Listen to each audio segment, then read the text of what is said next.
श्री स्वामी समर्थ अध्याय 6 श्री स्वामी चरित्र सारामृत षष्ठोध्याय।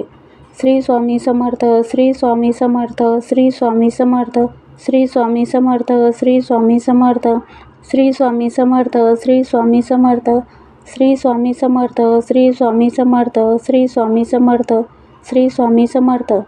श्री गणेशाय नमः। धरोनी शिशूचा हात अक्षरे पंडित लिहवीत, तेसेची स्वामी चरित्रामृत स्वामी समर्थ वदविती। मी केवळ मतिमंद केवी वर्णू चरित्र अगाध, परी माझा हा छंद स्वामी समर्थ पुरविती। ज्याच्या वर प्रसादे करून मुडा होवी शास्त्रज्ञान, त्या समर्थाचे चरण वारंवार नमितसे। कृपाळू होऊन समर्था वदवावे आपुल्या चरित्रा, श्रवणे श्रोतयांच्या चित्ता ब्रह्मानंद प्राप्त होव। सुरतरुची घेऊनी सुमने त्यासीच अर्पावी प्रीतीने, झाला ग्रंथ स्वामी कृपेने त्यांच्याच पदी अर्पिजे। मागील अध्यायाच्या अंती चोळप्पा विनवी स्वामी प्रती, कृपा करोनी मजवर्ती बडोद्या प्रती चलावे। भाषण ऐसे ऐकोनी समर्थ बोलते हसोनी, मल्हाररावाची या मनी आम्हाविषयी भाव नसे। मनोनी तयाच्या नगरात आम्ही जाणे नवे उचित, अक्कलकोट नगरात आम्हा राहणे आवडे। ऐसी ऐकोनी या वाणी चोळप्पा खिन्न झाला मनी, त्याने सत्वर येऊनी तात्याप्रती सांगितले। ऐसा यत्न व्यर्थ गेला तात्या मनी चिंतावला, आपण आलो ज्या कार्याला ते न जाय सिद्धीसी। परी पहावा यत्न करोनी ऐसा विचार केला मनी, मग काय केले तात्यानी अनुष्ठान आरंभिले। ऐसे नाना उपाय केले परी ते सर्व व्यर्थ गेले, कार्यसिद्धीस न गेले खिन्न झाले मुख त्यांचे।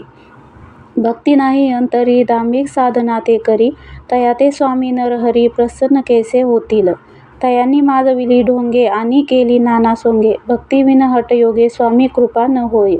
मग तात्यांनी काय केले, सप्ताहासी ब्राह्मण बैसविले, गुरुचरित्र आरंभिले व्हावयासी स्वामी कृपा।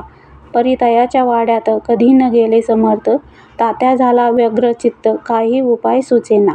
मल्हारराव नृपाने पाठविले ज्या कार्याकारणे, ते आपुल्या हातून होणे अशक्य असे वाटते। आता जाऊनी बडोद्यासी काय सांगावे राजेयासी, आम्ही सकळ जनासी तोंड कैसे दाखवावे। ऐशा उपाय करून न होती स्वामी प्रसन्न, आता एक युक्ती योजून न्यावे पळवून यतीसी। स्वामी केवळ ईश्वर मूर्ती हे नेने तो मंदमती, म्हणून योजिली कपटयुक्ती परी ते सिद्धीते न जायो। असो कोणे एके दिवशी साधोनी योग्य समयासी, मेन्यात घालोनी स्वामीसी तात्यासाहेब निघाले। कडपगावचा मार्ग धरला अर्धमार्गी मेना आला, अंतरसाक्षी समर्थाला गोष्ट विदित जाहली। मेन्यातून उतरले मागुती अक्कलकोटी आले, ऐसे बहुत वेळा घडले हाही उपाय खुंटला। मग पुढे राजवाड्यात जाऊन या राहिले समर्थ, तेव्हा उपाय खुंटत टेकिले हात तात्यांनी। या प्रकारे यत्न केले परी तिथुके व्यर्थ गेले, व्यर्थ दिवस गमविले द्रव्य वेचिले व्यर्थची। मग अपयशाते घेऊनी बडोद्यासी आले परतोनी, समर्थ कृपा भक्ती वाचोनी अन्य उपाये न होय। परी मल्हारराव नृपती प्रयत्न आरंभिती पुढती, सर्वत्रासी विचारिती कोण जातो स्वामीकडे। तेव्ही मराठा उमराव नृपकार्याची धरुनी हाव, आपण पुढे जाहला। स्वामी कारणे वस्त्रभूषणे धन आणि अमोल रत्ने, देऊनी त्याजवळी नृपाने आज्ञा दिधली जावया।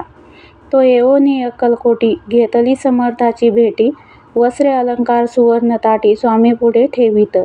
ती पाहून समर्थाला तेव्हा अनिवार्य क्रोध झाला, यशवंता पाहुनी डोळा काय तेव्हा बोलले।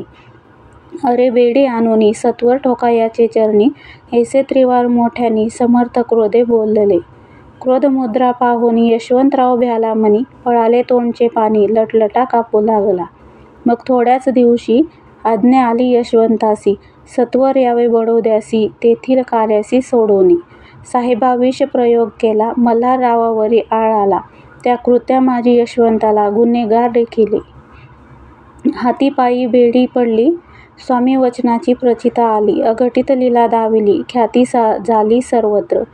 समर्थाची अवकृपा जयावरी, त्याच्या कष्ट होते शरीरी, कृपा होय जयावरी तया सर्वानंद प्राप्त होय। महासमर्था भक्त पालका अनादि सिद्धा जगन्नायका, निशिदिनी शंकर सखा विष्णूची या मनी वसे। इति श्री स्वामी चरित्र सारामृत नाना प्राकृत कथा संमत, सदा भक्त परिसतो षष्ठोध्याय गोडहा। श्री स्वामी चरणार्पणमस्तु। श्रीमस्तु शुभं भवती। श्री स्वामी